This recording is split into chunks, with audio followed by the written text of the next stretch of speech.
اسرائیل اپنی تمام فوجی ٹیکنالوجی فلسطینیوں، شامیوں اور لبنانیوں پر آزما کر اس کے مؤثر ہونے کا ثبوت فراہم کرتا ہے۔ اسرائیل مغرب کا ذہین لاڈلا ہے۔ پچھلے 73 برس میں اسے مغرب بالخصوص امریکہ سے جو اقتصادی و عسکری مدد ملی ہے وہ محض وظیفہ سمجھ کر یا ممالک سارے کو دور کرنے پر صرف نہیں کی گئی، بلکہ اقتصادی خود کفالت، اگلے درجے کی اعلیٰ تحقیق و تدریس اور دفاعی خود کفالت کے لیے استعمال کیا گیا ہے۔ چنانچہ آج اسرائیل کے لیے مغرب کی مالی مدد سے زیادہ عسکری، سفارتی و سیاسی پشت پناہی بہت اہم ہے۔ گزشتہ ماہ جب اسرائیلی فضائیہ مسلسل 11 راتوں تک غزہ کے شہریوں کو نشانہ بناتی رہی، امریکی صدر جو بائیڈن نے عین بمباری کے بیچ اسرائیل کے لیے $735 ملین کے سمارٹ میزائل دینے کی منظوری دی۔ اسرائیل کے مختصر جغرافیے اور آبادی نے یہ کلیہ بھی ثابت کر دیا کہ دادا گیری کے لیے ظاہری تنوع توجہ سے زیادہ اہمیت ہمہ وقت تیاری اور آنکھ کھلی رکھنے والی ایسی کثیراتی ریاست و حکومت کی ہے جو بلا مروت و مساحت اپنے ہدف کو حاصل کرنے کا کوئی موقع نہ گوئے۔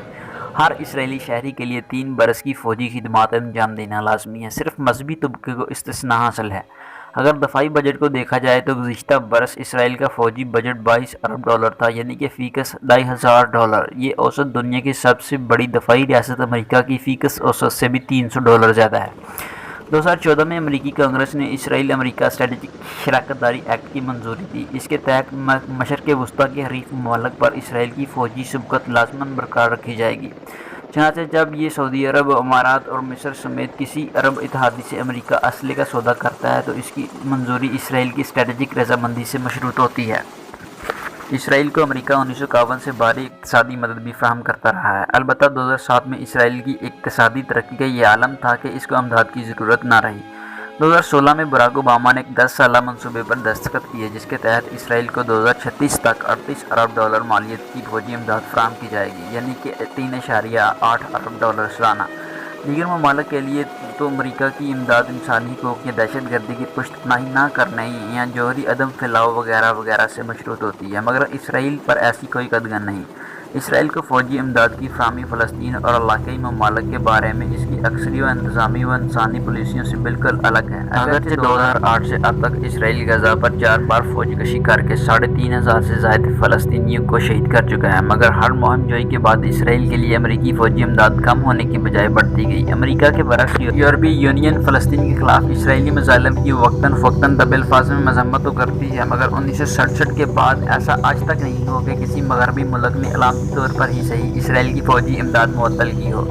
گزشتہ 20 برس میں امریکہ اسرائیل کو $58 ارب کی فوجی امداد فراہم کر چکا ہے۔ اس عرصے میں حاتم طائی کی قبر پر لات مارتے ہوئے فلسطینی اتھارٹی کو $5 ارب کی اقتصادی امداد فراہم کی گئی ہے، مگر 2016 میں ٹرمپ انتظامیہ نے یہ امداد بھی معطل کر دی۔ امریکہ اپنے اتحادیوں کو تربیتی سہولیات، فوجی مشاورت اور اسلحہ خریدنے کے لیے معمولی شرح سود پر فورن ملٹری فائننسنگ اسکیم کے تحت گرانٹس اور قرضہ بھی فراہم کرتا ہے۔ اس مد میں گزشتہ 20 برس کے دوران اسرائیل کو 55%، مصر کو 26%، اردن کو 6.4% اور پاکستان کو 4% فنڈز فراہم کیے گئے۔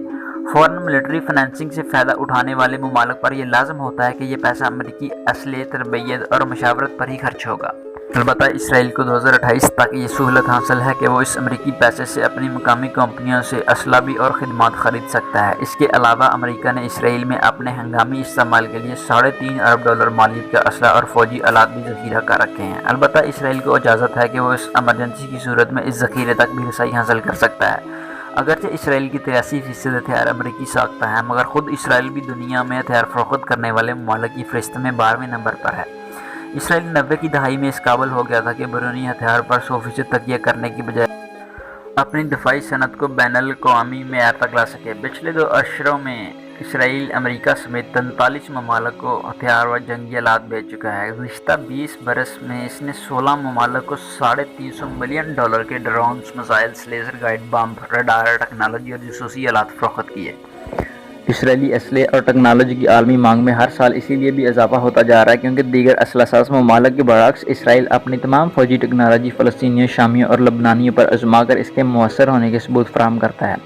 اسرائیلی اسلحے کی پہلی گاہ جنوبی افریقہ کی گوری نسل پرست حکومت تھی۔ دونوں نسل پرست ریاستوں کے درمیان 70 کے عشرے میں شراکت داری قائم ہوئی، حالانکہ اقوام متحدہ نے جنوبی افریقہ کا مکمل سیاسی و اقتصادی بائیکاٹ کر رکھا تھا، مگر اسرائیل نے گوری حکومت کی جوہری پروگرام میں بھی بھرپور مدد فراہم کی۔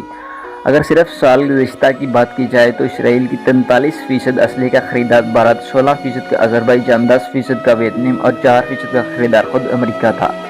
آذربائیجان نے ارمینیا کے خلاف گزشتہ برس میں جس طرح فیصلہ کن جنگ جیتی، اس سے اسرائیلی فوجی ٹیکنالوجی کی شہرت کو چار چاند لگ گئے۔ فلسطینیوں اور انسانی حقوق کی تنظیموں کا دیرینہ مطالبہ ہے کہ اگر مغربی ممالک فلسطین کے حل کو اسرائیل کی عسکری امداد سے نفی کر دیں تو مسئلہ ایک برس میں حل ہو سکتا ہے۔ تو کیا اتنی سادہ سی بات کسی مغربی ملک کی سمجھ میں نہیں آ رہی؟ ہمارے یہ انسانی حقوق والے بہن بھائی بھی اتنے سادہ ہیں؟